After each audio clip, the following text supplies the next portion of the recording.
Hello guys, TKG here for your comfortable LostArk life. Today, I'd like to cover the recent changes in the KL region. In fact, the recent live streaming was an opportunity for the director to share his direct thoughts and reflection on the latest series of updates. In a way, it also provided a glimpse into the future direction of LostArk. In this video, I'd like to cover some of the key points discussed during the stream. First, let's talk about what is arguably the biggest issue and point of controversy, the Ark Grid. The Ark Grid was introduced as content to address LostArk's chronic problems. In the past, the game's character progression system had a major flaw.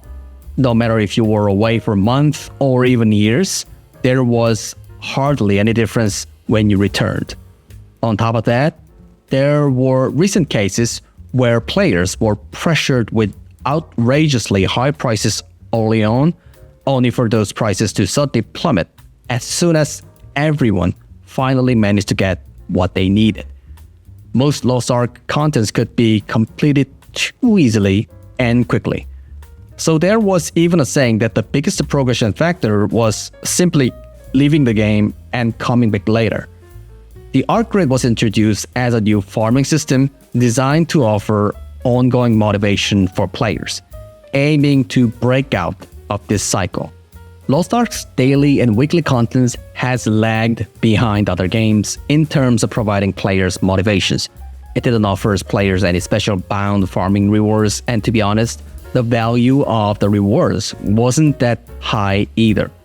Honestly, a major factor was that almost everything could be solved with money. Of course, the release of the Ark Grid did bring some positive outcomes. The previously struggling in-game economy saw a renewed circulation of gold, and by adding Ark Grid elements to daily contents, the system encouraged players to engage with daily activities more consistently.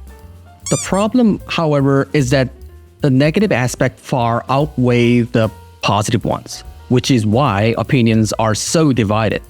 First, the Ark Grid is an extremely harsh system for those who are unlucky. For example, random elements in other games at least allow unlucky players to enjoy the game with minimum costs and setups.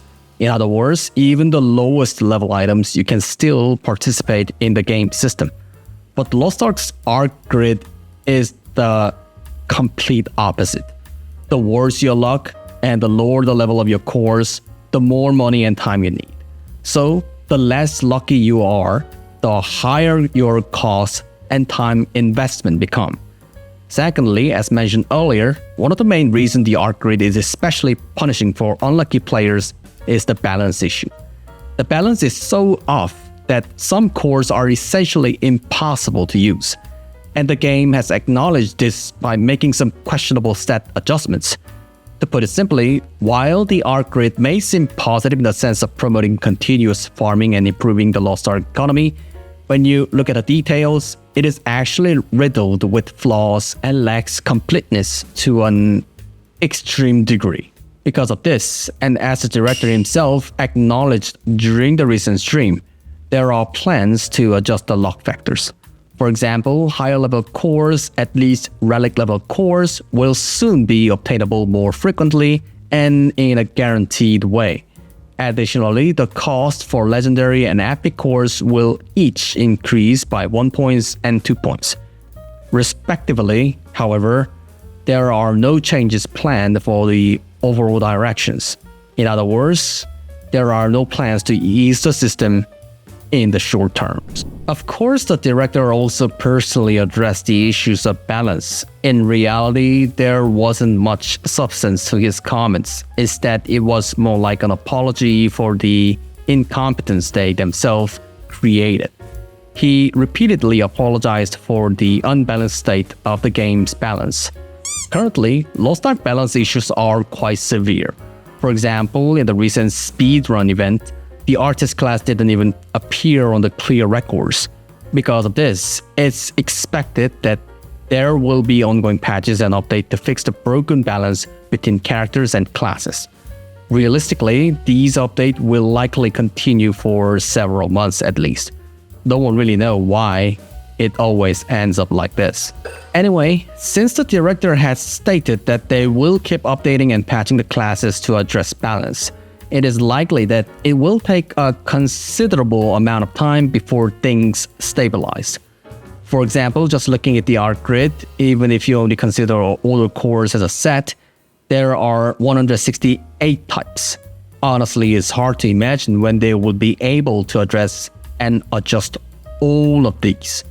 If they really continue to patch things, it is going to take a long time.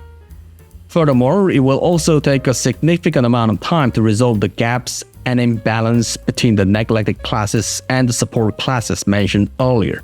The question is, will people wait until then, or now that the last act is over, will they just leave the game altogether? Additionally, Paradise was added this Wednesday.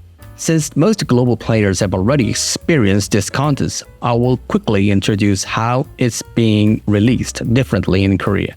In the Korean region, Paradise will feature more recently added contents. Items such as silver and accessories, which were previously available in global, have been excluded from the loot table.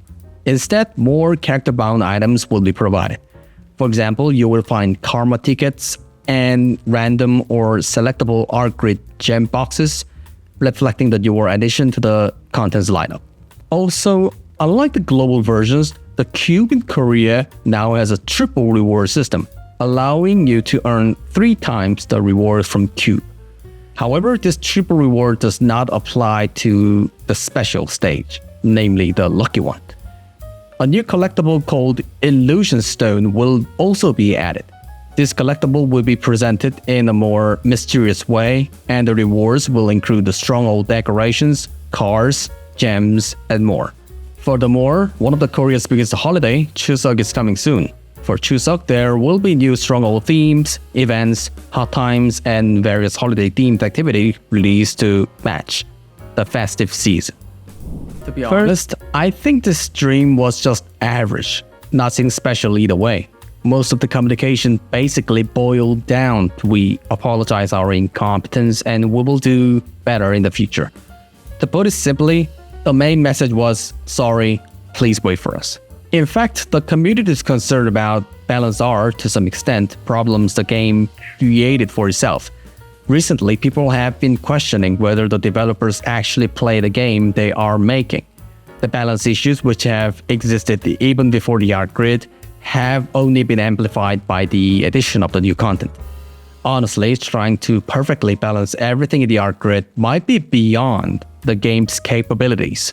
Personally, while watching the stream, I couldn't help but wonder, do they really understand what the players want, and do they actually intend to fix these issues? For example, was it really necessary to highlight this kind of statistics? Did we honestly care about how many people died in Gate 1? At this point, I really don't know anymore.